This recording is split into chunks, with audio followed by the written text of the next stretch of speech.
제가 애터미에 들어와서 한 150번 정도 강의를 했는데요. 이게 중구난방으로 이렇게 강의를 하는 게 아니고요. 그 핵심은 하나입니다. 하나. 태도입니다. 태도. 그 중심 내용은 언제나 우리가 태도를 어떻게 가질 것이냐 하는 그런 문제입니다. attitude. 다른 말로 하면 마음가짐이라고 생각하시면 돼요. 마음가짐. 이렇게 간단하지는 않지만은 그 핵심은 마음가짐이에요. 마음가짐. 성공과 실패는 그 사람의 태도에 달려 있다. 다시 말하면 그 사람의 마음가짐이 어떻느냐에 달려 있다. 이것이 역경을 딛고 크게 성공한 사람들 그리고 성공학자들의 최종 결론입니다. 그래서 심지어는 뭐라고까지 이야기하냐 하면은 attitude is everything 이렇게 이야기해요. 즉 태도가 전부다. 그 정도로 태도가 중요해요. 쉽게 이야기하면 나는 부자가 되어야겠다. 요 마음가짐이에요. 나는 성공해야겠다. 또는 나는 성공했다. 요게 태도예요. 마음가짐. 그럼 그런 마음가짐 안 가진 사람이 있느냐? 안 가져요. 불과 2%만 그 마음을 갖습니다. 뭐 대충 사는 거지 뭐. 2080 법칙이라는 게 있습니다. 다시 말하면 단 20%만 그런 생각을 갖는다는 거예요. 그럼 여기 계신 분들은 그 태도, attitude, 이 태도만 확고하게 가지면 성공하실 수가 있어요. 애터미 사업을 통해서 정말 attitude, 내가 반드시 성공하겠다고 하는 간절한 마음만 있으면 저는 100% 성공한다고 봅니다. 하는데 문제는 어디 있냐면은 네트워크 마케팅에 대한 사회적 인식이 굉장히 부정적이라는 거예요. 그것은 무엇 때문에 그러냐 하면은 그걸 부정적으로 인식하는 사람이 나쁜 게 아니고 그걸 인지 결국 그것이 부정적인 태도로 나오는데 그 나쁜 게 아니고 그 업계에 종사하고 있는 사람들이 그런 원인을 제공한 거란 말이에요. 우리 속담에 개처럼 벌어서 정성처럼 쓴다고 그러는데 개처럼 벌면 절대로 정성처럼 쓸 수가 없고 쓴다 하더라도 개 취급하지 정성 취급 안 해요. 그 전형적인 예가 복권 당첨이나 투기를 해서 돈 번 사람들 보면 잘 알아요. 정말 개처럼 벌었는데 쓰기도 개같이 써요. 그래가지고 결국 패가 망신한다. 그러면 이게 애터미 사업을 해서 돈 버는 게 쉬운 일이 아니에요. 그만큼 땀을 요구합니다. 땀을 요구해요. 땀을 요구하는데 그렇게 힘들여서 성공해서 돈을 벌었는데 주변에서 개 취급한다. 얼마나 그래요? 그렇다면 우리가 돈을 벌기 전에 뭐가 돼야 하냐면 신사숙녀가 돼야 돼요. 신사숙녀. 이게 초일류예요. 신사숙녀가 초일류입니다. 그러니까 신사숙녀가 된다는 거. 그게 무슨 머리가 좋아야 된다거나 학벌이 우수하다거나 무슨 자격증을 가지고 있다거나 그게 신사숙녀가 아니에요. 양심을 가지고 양심을 바탕으로 건전한 상식을 가진 사람이 신사숙녀. 그래서 제가 하는 강의는 전부 거기에 초점이 맞춰져 있고 그것이 바로 애티튜드입니다. 태도. 내가 돈을 벌 때 어떤 마음을 가지고 벌 것이냐. 내가 성공을 해야 되겠는데 어떤 애티튜드를 가져야 태도를 가져야 성공할 수 있느냐 하는 문제예요. 폴 마이어 같은 사람은 attitude is everything이라고 그랬다. 그런데 그 사람만 그런 게 아니고 모든 성공학자들이 많은 테크닉을 나열하다가 끝에 가서 결론은 뭐냐 하면은 당신의 태도가 전부다. 당신이 어떤 태도를 갖느냐가 당신의 성공 여부, 비즈니스 성공뿐만 아니라 인생의 성공 여부도 당신의 애티튜드에 달려있다. 이런 식으로 이야기를 한단 말이에요. 그러면 그 태도가 무엇인가 결론부터 이야기하겠습니다. 묘하게 애티튜드의 알파벳 순서를 다 합하면 100이 돼요. 이게 attitude is everything 100이에요. 100. 애티튜드에 A가 몇 번째 나오니까 1이죠. TT, 20, 20, ITU, DE에서 100이에요. 그래도 능력이 1 정도는 있어야 돼요. 이거 누가 한 말이에요? 세계에서 가장 발명을 많이 한 사람이 누구예요? 에디슨, 토마스 에디슨.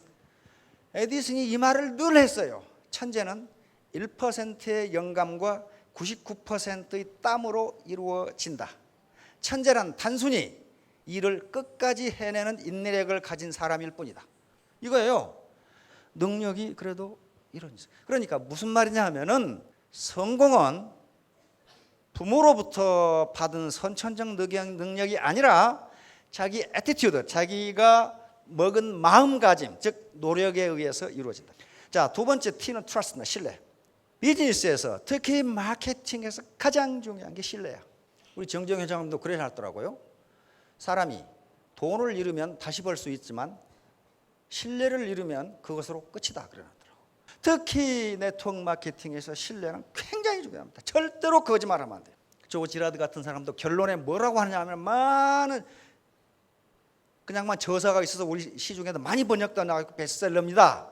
그런데 비즈니스, 다시 말하면 세일즈를 어떻게 하느냐 하는 테크닉을 많이 나열해놓고 결론은 뭐라 했냐면 결국 세일즈는 당신을 파는 것이다 그래놨어요.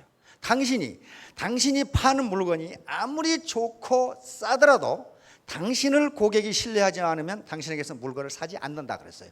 왜냐하면 당신 말고도 다른 사람이 많기 때문이다 그래놨더라고요. 그건 맞죠? 맞잖아요. 당신 말고도 그 물건 파는 사람이 많은데 당신을 신뢰할 수가 없는데 어떻게 당신에게 물건을 사겠냐. 트러스트예요. 트러스트. 팀워크. 애터미 사업은 혼자 하는 게 아닙니다. 반드시 팀워크가 필요해요. 팀워크. 보통 사람들이 팀워크를 이룰 때 거기서 나오는 지성 또는 지능, 인텔리전스를 집단지성이라고 그럽니다. 그런데 학자들의 연구에 의하면 어떤 개별지성도 집단지성을 능가할 수 없다예요.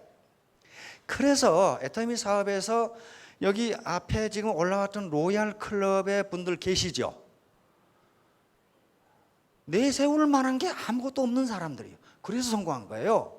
내세울 만한 게 있던 분들은 자기 혼자 똑똑해가지고 떨어져 나갔거나 저 혼자 비실거리고 있거나 그래요. 왜? 그 개별지성이 1대1로 비교하면 그 자기가 똑똑하다고 생각하는 사람의 개별지성이 더 나아요. 확실히 똑똑해요. 똑똑한데 그것이 집단지성, 팀워크를 이룰 때 그 지성을 능가할 수가 없어요. 다음 인테그리티, 성실성이에요. 성실성. 인테그리티는 정직성과 성실성을 두 개를 합해놓은 겁니다. 성실하고 정직하지 않으면요, 누가 인식이 좋지 못한 네트워크 마케팅에서 물건 사겠어요. 그 다음 템퍼런스, 절제. 특히 아가씨, 또 아가씨 같은 아줌마들 2천 몇백 원짜리 치약 팔러 가면서 가슴이 이렇게 파지고 미니스커트를 입고 갔다. 그러면 그 고객이 말이죠, 치약에는 아무 관심이 없어요. 그게 절제예요, 절제. 이게 가장 중요해요. 유나이티드 하트, 합심이에요. 재심 합력이라고 적어졌어요. 유나이티드 하트. 마음이 하나가 되지 않으면 여기서 시너지가 나오질 않아요. 유나이티드 하트, 한 마음이 돼야 돼요. 왜? 이게 휴먼 네트워크니까. 사람으로 이루어진 그물망이에요, 이게. 그런데 합심이 되지 않으면 그물코가 떨어질 거 아니에요. 거기에 무슨 놈의 고기가 잡혀요? 잡히지 않습니다. 네, 때리지 않습니다. 근면. 정중 회장님이 아예 그냥 화장실에 걸어놨던 말씀이 있어요.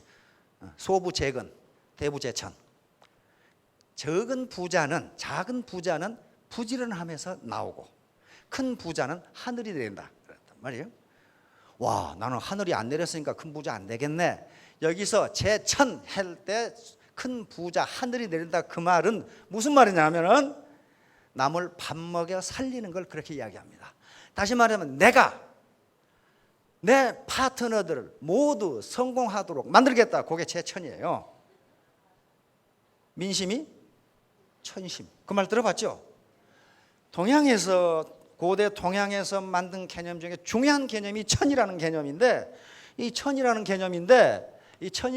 개념인데 천심을 어떻게 하느냐 말이야. 천심을 알 수 있는 방법은 민심이 어떻게 돌아가느냐 하는 것이 있다라고 얘기한단 말이에요. 그러니까 임금에게서 민심이 떠나면 어떻다는 거예요? 천심이 당신을 버렸다, 이렇게 보는 거예요. 그러니까 대부재천이라는 것은 큰 부자 또는 큰 성공은 나만 잘 먹고 잘 살겠다, 그렇게 하면 안 된다는 거예요. 어떻게? 많은 사람을 먹여 살리겠다. 그러면 그 사람이 큰 부자가 된다는 거예요. 마지막으로 에티켓, 예절입니다. 예절. 무례하게 행동하면요 절대로 합니다. 그런데 무례하게 행동하는 게 어디서 나와요? 교만에서 나옵니다. 교만. 겸손하지 않으면 결코 에티켓을 지킬 수가 없어요. 특히 여자분들. 집에서 있는 대로 머리 흥클방클 해가지고 저 추리닝 입고 가시 말라 그런 거예요. 그 예절이에요. 얼굴을 만지는 것도 일종의 예절입니다. 아무렇게나 하고 나가는 것은 예절이 아니에요. 옷을 아무렇게나 입고 나가는 거 그거 예절이 아닙니다. 요거 ability, trust, teamwork, integrity, temperance, united heart, diligence, etiquette 이렇게 되면 성공합니다. 자, 그럼 앞으로 이제 조 지라드로 넘어가도록 하겠습니다. 이 조 지라드라는 사람 이름이 좀 우리말로 하면 좀 지랄 같지만은 왜 이런 이름이 나왔냐면 이태리 시실리계 미국 이민자예요. 저 사람은 저렇게 잘생기니까 성공을 했는가 보다. 그렇지가 않아요. 우리가 본받을 만한 사람이고 우리보다 조건이 훨씬 나빴던 사람이에요. 훨씬 나빴던 사람이에요. 이 사람은 자기 아버지가 이태리 시칠리에서 미국에 이민 온 사람인데 디트로이트 자동차 공장 아시죠? 거기가 공업지대인데 거기 석탄 야적장에서 잡부로 일이 있으면 하고 없으면 안 한 그런 사람이었어요. 그러니까 집이 어때요? 무지무지 가난하죠. 무지무지 가난한 데다가 그 아버지가 술주정뱅이였어요. 술주정뱅이여서 계속 얻어맞았습니다. 아버지한테 계속. 그래서 8살 때부터 구두 닦기를 하면서 집안 생계를 책임진 사람이 이 사람이에요. 그래서 계속 어려서부터 아버지에게 계속 주워 터지고 폭언을 당했기 때문에 이 사람은 말더듬이가 됐습니다. 말을 제대로 못하는 말더듬이. 학력은 어떻게 되느냐? 학력은 고등학교 중퇴입니다. 고등학교 중퇴가 지가 다니기 싫어서 안 다니는 게 아니고 잘렸어요. 체육 선생님이 시칠리 촌놈이라고 놀려서 체육 선생님을 두들겨 패고 쫓겨난 그런 사람이에요. 그러니까 어려서부터 불량 청소년이었습니다. 계속 쌈만 하고 집에 오면 아버지한테 주워 터지고 욕먹고 학교 가면 학교 선생님한테 시칠리 놈이라고 멸시받고 그렇게 살았어요. 그래서 고등학교를 중퇴하고 사회로 나옵니다. 직업을 40여 가지를 전전을 하게 됩니다. 구두 닦기, 접시 닦기, 배달부, 추락 짐 실는 자벽부 등등 40여 가지를 전전하게 되는데 40여 가지를 전전한 이유가 계속 쫓겨나니까. 왜? 맨날 쌈만 하거든. 결국 35살 때 보니까 마누라하고 애들이 굶고 있어. 거기서 정신이 번쩍 든 거예요. 어떻게 해서든지 내가 내 마누라와 자식을 먹여 살리겠다는 결심을 하게 됩니다. 자, 자동차 세일즈맨으로 가게 되는데 아무도 세일즈맨 자기 친구에게 이제 마누라가 굶고 있고 자식이 굶고 있는데 돈 벌 방법이 없어. 그러면 자기가 공장을 차릴 수도 없는 문제고 세일즈맨을 해야 되겠죠. 자기 친구에게 나도 너 그 대리점에 세일즈맨 할 수 없느냐 이런 지하에 거절을 당합니다. 친구한테 거절을 당해요. 왜냐하면 세일즈맨이 많아지면 많아질수록 제 몫이 적어진다는 것 때문에 아무도 자기 아무리 친한 친구도 세일즈맨을 안 시켜주는 거예요. 그래서 다른 데 가가지고 세일즈 매니저한테 그 얘기를 했더니 왜 나를 세일즈맨 안 시켜주느냐 했더니 그런 얘기를 하는 거예요.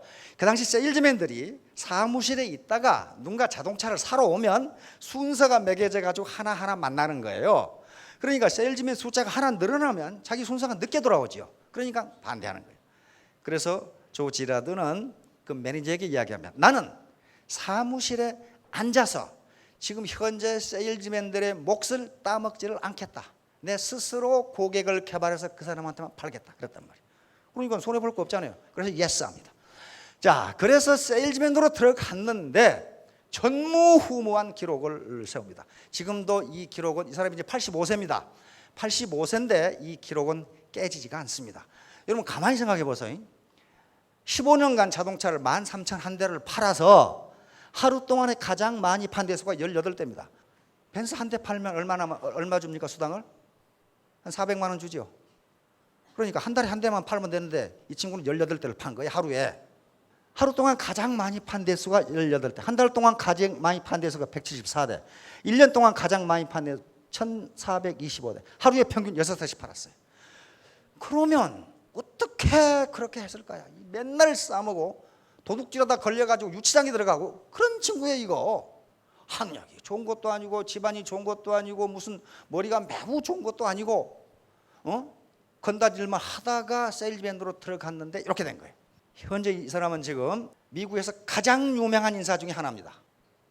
세계 유수 기업에서 이 사람을 초빙을 해서 강연을 합니다.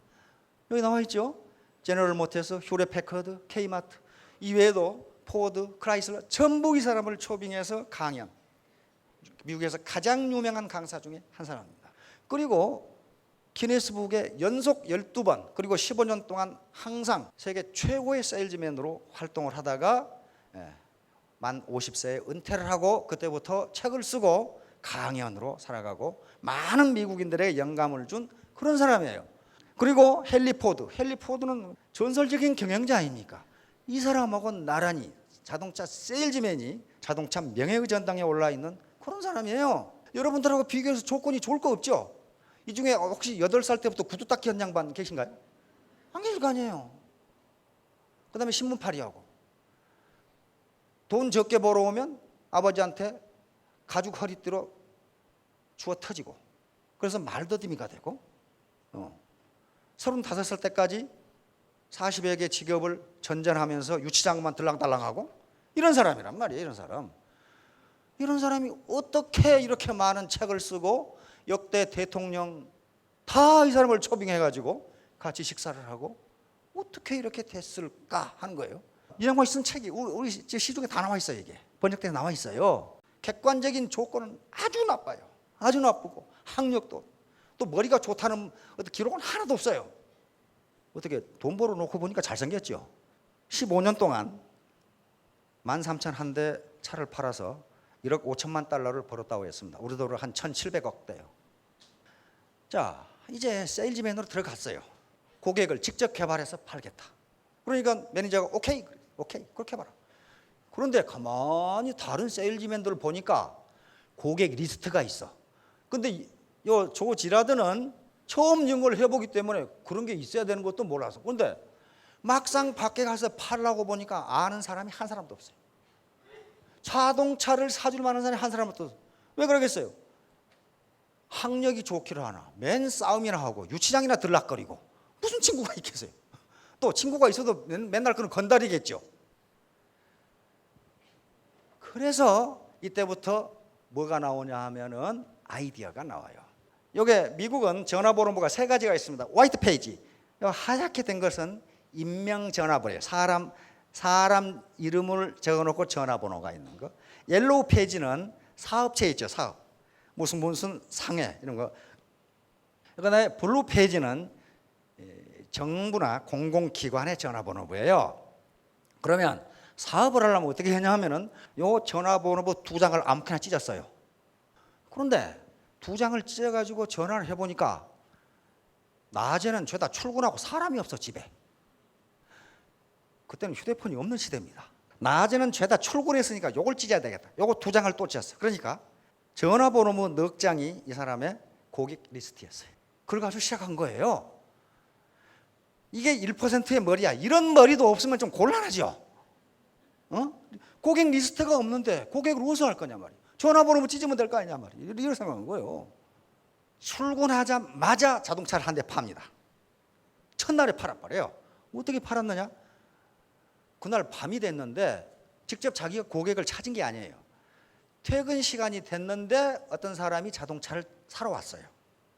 사러 왔는데 자기는 거기서 안 하겠다고 지금 그랬잖아요. 안 하겠다고 그랬는데 다 퇴근해버리고 아무도 없어. 그리고 그 남아있는 사람은 지금 앞에 고객하고 상담하고 있어. 거기 자동차 팔고 있어요. 그러니까 이 사람 누군가가 상대를 안 해주면 가게 돼 있어 지금. 그렇죠? 그래서 자기 약속을 어긴 게 아니란 말이야. 그래서 그 사람 만났어요. 만났는데 일반적으로 이렇게 세일즈에 크게 성공한 사람들이 나중에 자서전을 내면은 그때 내가 무슨 자동차를 팔았고 무슨 얘기를 했고 사는 사람은 어떤 사람이었고 하는 걸 다 거기다가 기록을 해서 광을 내는데, 조 지라드는 자서전에 도대체 나한테 자동차를 산 사람이 누구이고 무슨 자동차를 팔았고 얼마에 팔았고 그때 차종이 무엇인지도 기억을 못해. 15년밖에 안 됐는데. 왜 그러냐면 이 사람 머리에는 이 사람에게 어떻게든지 자동차를 팔아서 내 마누라와 자식을 먹여 살리겠다는 생각밖에 없었다고 기록하고 있어요. 이 사람이 누군가가 중요한 게 아니고 어떻게 해서든 이 사람한테 팔아서 뭐라고 해놨냐면, 만약에 이 사람이 거절을 하면은 나는 굶어야 되니까, 자기가 굶는 게 아니라 마누라하고 자식이 굶어야 되니까 이 사람 마누라까지 쫓아가서 내가 자동차를 팔아야 되겠다고 생각을 했다는 거야. 요것만 기억했어. 이 사람이 코카콜라 대리점이었던 거 안다 이거야. 왜냐하면 코카콜라 대리점이라는 말을 듣자, 아이고 내가 햄버거하고 코카콜라 사가야 되는데 요 생각밖에 없어서 그 사람이 이름이 뭔지 뭐 때문에 자동차를 사는지 그 아무것도 모르겠다 이게. 결국 그 자동차를 팝니다. 팔아서 저녁에 식료품을 사가지고 마누라하고 자식을 먹입니다. 간절히 원하는 마음이 전부였다. 내가 가진 능력이라는 것은 어떻게 해서든지 내가 내 마누라와 자식을 먹여 살려야 된다는 이 간절한 마음밖에는 나는 없었다. 그리고 간절히 그게 전부였다 그렇게 써놨어요. 그러면서 그 책을 쑥 써나가면서 만약에 당신이 성공해야 되겠다는 간절한 마음이 없다면 이 이상 이 책을 읽지 말라 이렇게 돼요. 간절한 마음이 없으면 테크닉만 가지고는 성공 못한다는 거예요.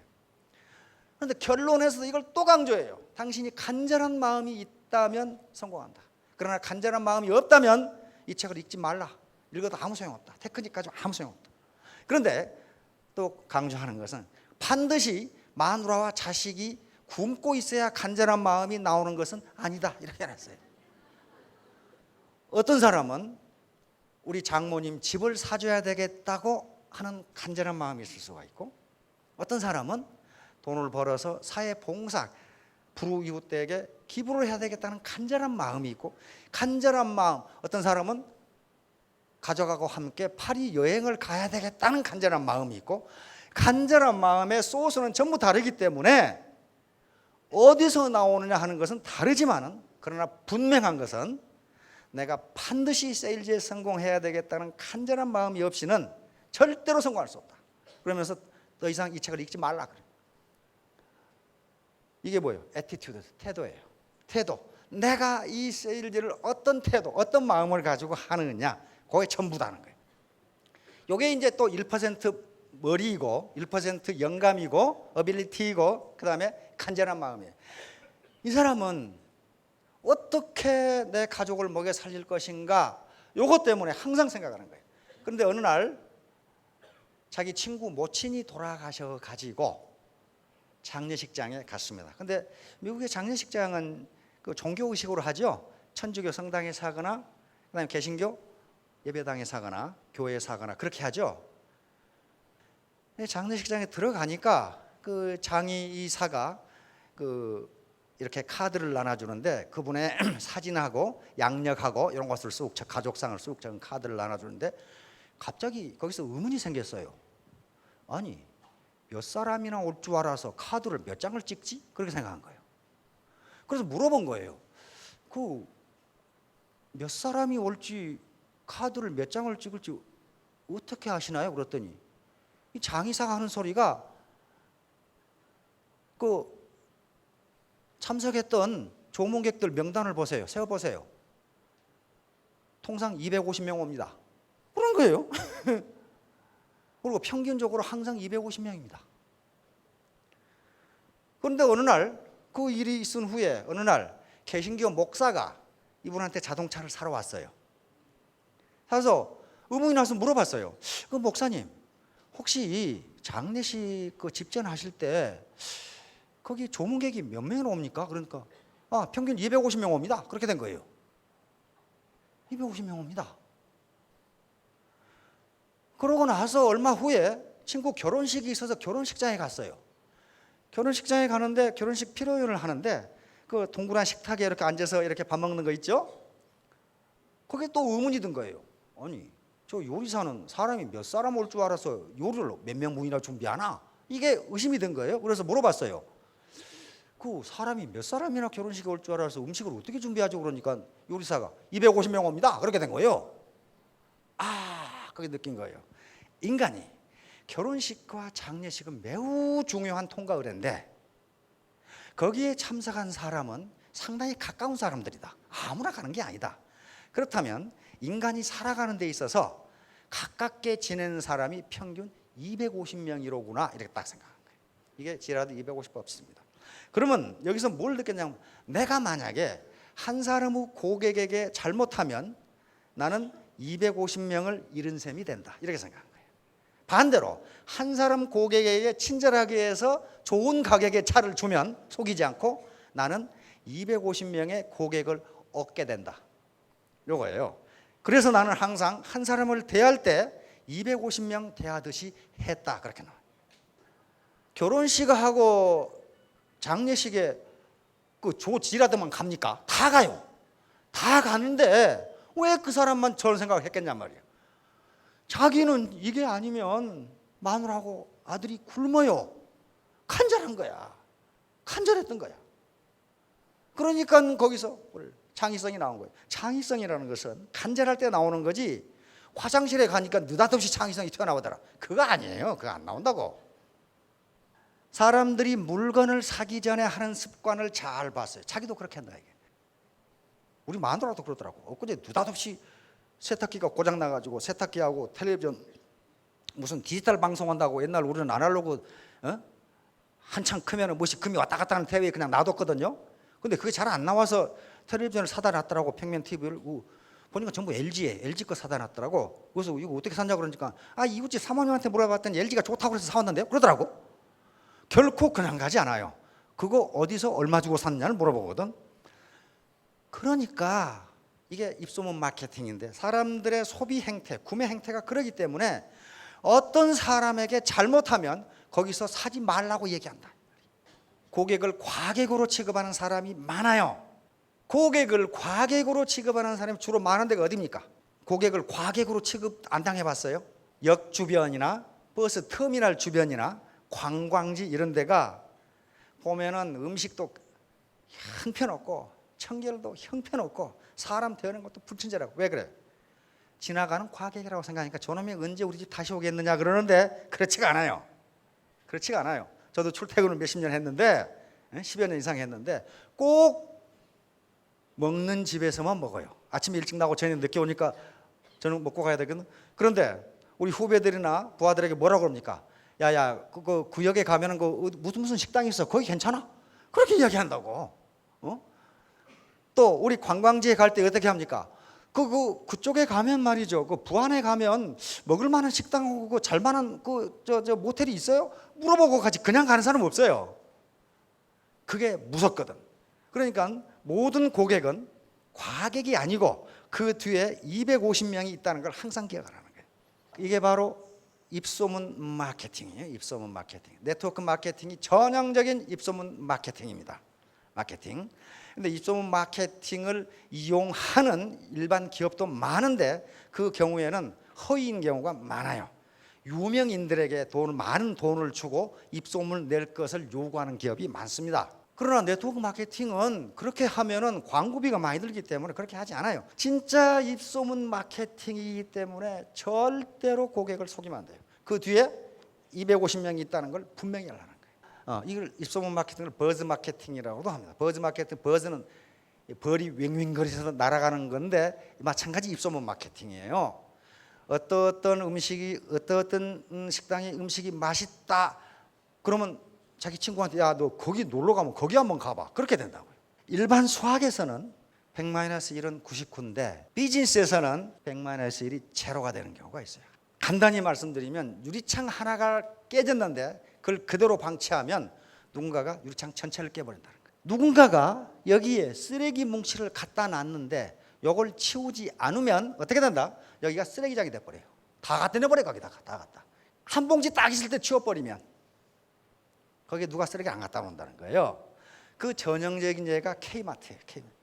미국 K마트 아시죠? 사실은 K마트가 월마트보다 훨씬 큰 규모였고 역사도 훨씬 깊습니다. 1980년대까지 전 세계를 지배했던 마트가 K마트예요. 근데 이게 2002년 파산해 버렸어요.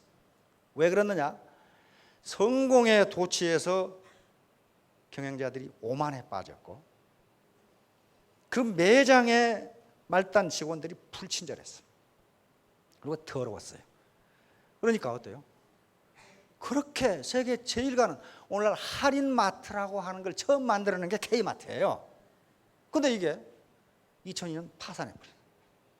이와 같이 공룡과 같은 기업도 조그마한 문제 하나 잘못 때문에 망해버린다. 그게 100-1. 조그만 거 잘못했는데 그게 제로. 망해버린 거예요. 그러니까 절대로 고객을 속여서는 안 된다. 조지라도 그 책에서 계속 이야기하는 거예요. 절대로 속이지 마라. 고객이 속았다는 걸 안 다음에는 어떻게 되느냐? 계속 그놈한테 차 사지 말라고 계속 이야기한다. 이게 그 자식 사기꾼이라고.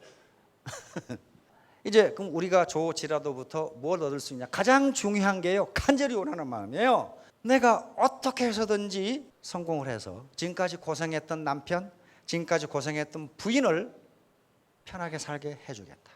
나는 우리 자녀들이 공부하고 싶다고 하면 학비는 내가 책임지겠다.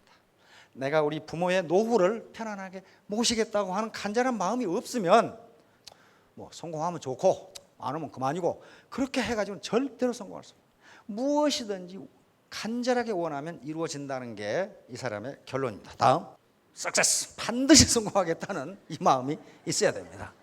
이 정도도 각오가 없으면 안 된다 그 말이. 이게 이제 이론들인데요. 간절하게 원하면 이루어진다는 것은 무슨 누군가가 무슨 선언적으로 한 얘기가 아니고 하버드 대학의 로젠탈 교수와 로버트 머튼 교수 같은 분들이 이것을 자기 충족적 애언이라고 그랬습니다. 그리고 이것이 이루어지는 현상을 피그말리온 효과라고 그랬는데 원하면 원하는 대로 이루어진다.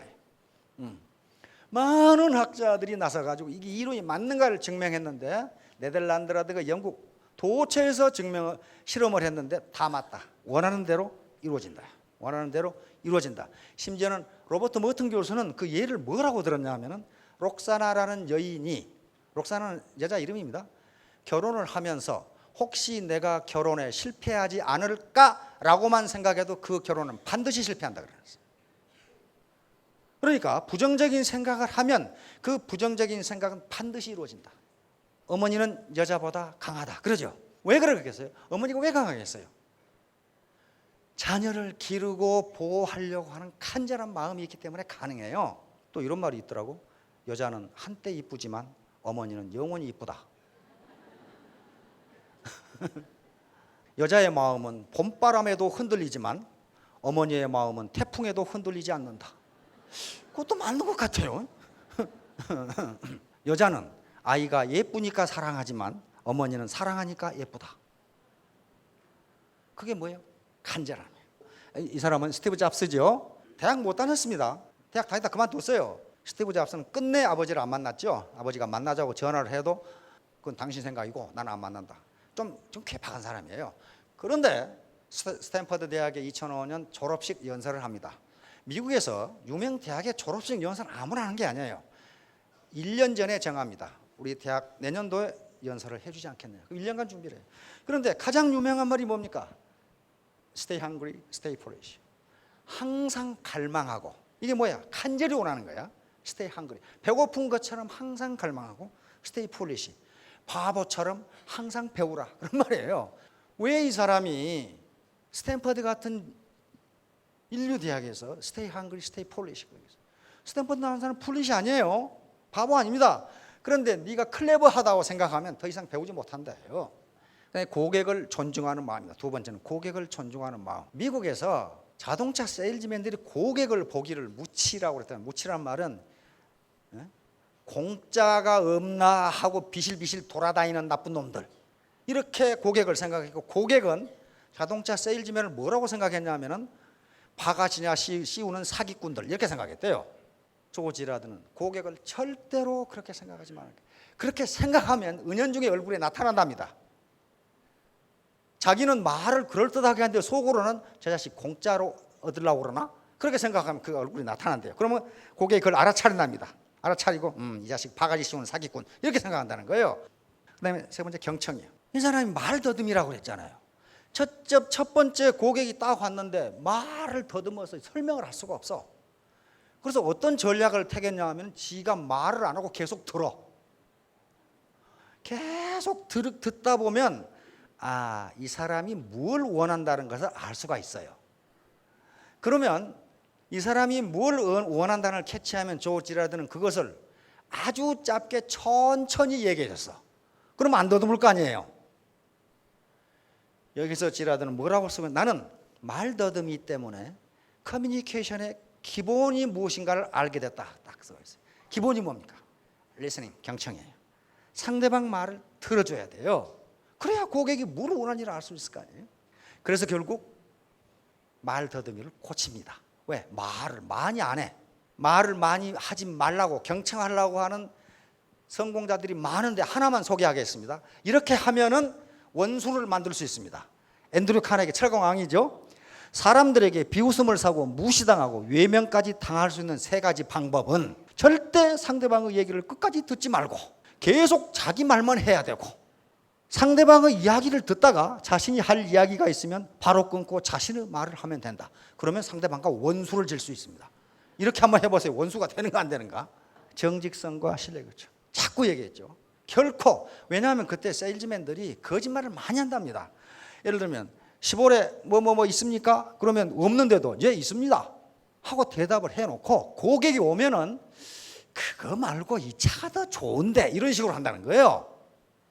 그런 식으로. 그러니까 나중에 고객이 어떻게 돼요? 이 자식 나를 속였구나 그렇게 한다는 거예요. 없는데 있다고 그랬구나. 다시 말하면 물건을 사게 만들지 말고 스스로 사도록 해야 된다. 그럼 어떻게 해야 되겠어요? 신뢰로 돼. 신뢰. 나는 당신에게 절대로 거짓말을 하지 않고 어디 가서도 이 가격에 사지는 못할 것입니다 하는 걸 심어줘야 된단 말이에요. 이 사람이 넘어지는 건 믿기 때문이야. 그렇죠? 이놈들이 갑자기 가버린다고 생각하면 이렇게 넘어지겠냐 이 말이야. 제품이 아니라 자기 자신을 팔아라 이렇게 했어요. 왜냐하면 그 물건을 파는 사람은 당신만 있는 게 아니기 때문이다 그러면서요. 자동차를 파는 세일즈맨이 많은데 당신이 고객에게 신뢰를 못 준다면 왜 미쳤다고 당신한테 자동차 사느냐 이거야. 믿지 못할 사람한테. 그 말이에요 지금. 애터미 사업에도 똑같습니다. 애터미 사업자 많아요. 그러니까 신뢰를 못 얻으면 당신 말고 다른 사람 또 있다 이 말이에요. 야, 직업에 대한 자부심. 이 당시에 미국의 자동차 세일즈맨이 지금 네트워크 마케터가 똑같아요. 자기 친구에게도 얘기 안 하고 자기 친인척도 그놈이 뭐 하는지를 모른대. 왜냐하면 그 당시 미국 사회에서 자동차 세일즈맨 바가지나 씌우는 사기꾼 그렇게 인식이 돼 있대요. 그럼 아무도 얘기 안 해. 그런데 조 지라드는 그렇게 생각 안 했어요. 내가 자동차 한 대를 팔면 GM, 그 당시 시보레가 이제 GM 자동차거든요. GM의 노동자가 고용되고, 그렇죠? GM의 철강을 공급하는 철강 회사의 노동자가 고용되고, 그다음에 그 부품을 파는 노동자가 고용되면 나는 미국 경제에 이렇게 기여하는 사람인데 내가 왜 내 직업을 떳떳하게 얘기 못해? 그래가지고 만나는 사람마다 다 이야기한 거예요 그냥. 그런데 어디 가서 제일 많이 얘기했냐면은 동네 푸주간. 왜냐하면 그 사람은 가만히 서가지고 사람을 무지무지 상대해. 그리고 가장 많이 돌아다닌 데가 이발소. 이발소는 가만히 앉아서 1시간 동안 얘기하죠. 그래서 이발소마다 매월 다른 이발소를 가서 이발을 하고 나는 뭐 하는 사람이란 걸 계속 나는 뭐 하는 사람이고 혹시 자동차 살 일 있으면 저한테 얘기하면 싼 가격에 좋은 자동차를 주겠다.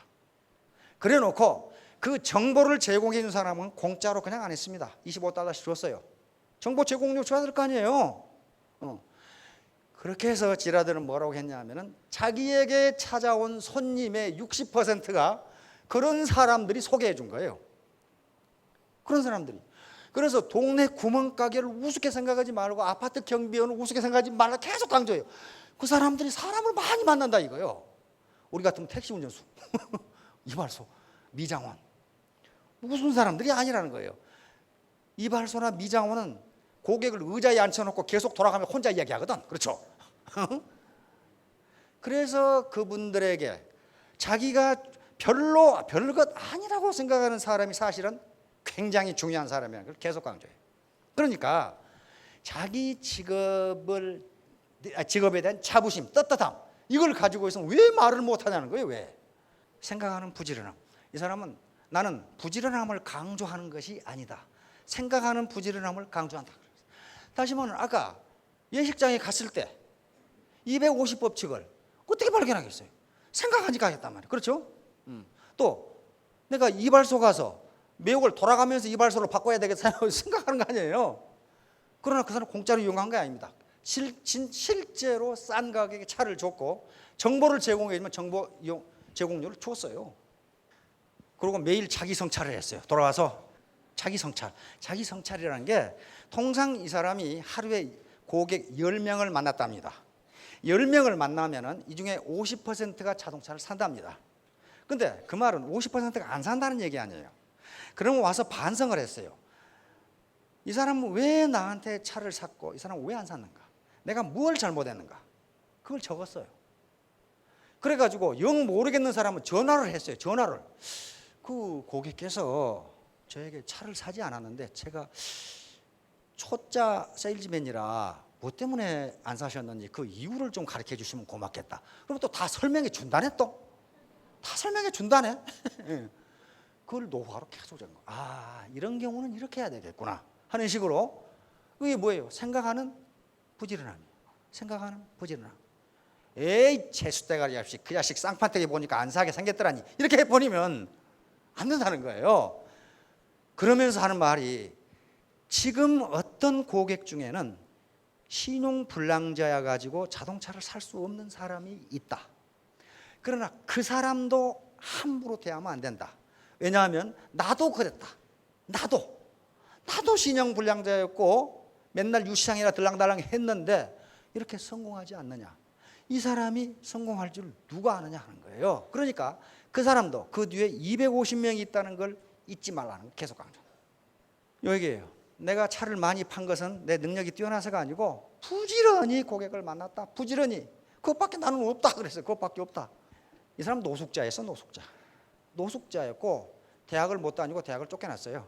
왜냐하면 돈이 없어. 그리고 셋집에서 쫓겨나가지고 길거리 노숙자가 됐는데 어느 날 갑자기 자기 앞으로 어떤 놈이 벤츠를 타고 가는 거예요. 그래서 깜짝 놀랐어요. 아니 어떤 놈은 세상에 태어나서 벤츠 타고 다니고 어떤 놈은 길거리에 자빠져 자고, 이게 뭐야 이거, 이렇게 된 거예요. 근데 이상하게도 이 사람도 말더듬이에요. 말더듬이어가지고 공짜로 할 수 있는 일이 뭔가 봤더니 보험 외판원. 보험 외판원 있죠? 미국엔 보험회사 굉장히 많습니다. 보험 외판원인데 57군데에서 거절당했어. 면접을 해보면 말더듬고 앉아 있으니까. 여러분들이 인사부장이면 뽑겠어요. 보험은 이게 공갈을 잘 쳐야 되는데 말더듬이야. 학력도 형편없는 데다가 집안도 형편없고. 그런데 그때마다 애티튜드, 자기 태도를 인사부장에게 얘기했습니다. 지금 당신은 세계 제1의 보험 세일즈왕을 쫓고 있는 겁니다. 나중에 후회하실 겁니다. 이랬단 말이에요. 그게 뭐예요? 자기에게 한 얘기죠. 결국 보험회사에 취직을 해서 단 2년 만에 기네스북에 올라갑니다. 보험 세일즈왕으로 올라갑니다. 그리고 지금은 40여 개의 기업을 거느리고 있는 미국 100대 부자 중에 한 사람입니다. 근데 이 사람이 유명한 것은 부자가 됐기 때문에 유명한 게 아니고, 도대체 자기가 무엇 때문에 성공했는지 성공 연구소를 만들어 가지고 연구했어요. 연구소 만들어 가지고 연구한 결론 이것밖에 없어. 태도가 전부다. 그래서 이분도 그렇게 유명합니다. 많은 책을 썼고 우리나라에 많이 번역돼 나와 있어요. 결론이 뭐냐면 태도가 전부다. 당신이 그 일에 임하는 태도가 전부다. 테크닉은 간절한 마음과 그 태도만 있으면 나온다, 그렇게 됩니다. 예, 그래서 이겁니다. 결론적으로 어빌리티, 능력은 1이고 나머지가 99예요. 나머지가 99. 이렇게 하면 100% 신사숙녀가 돼서 정승 같은 돈벌이를 하실 수 있을 겁니다. 자, 모두 크게 성공하시기 바랍니다. 감사합니다.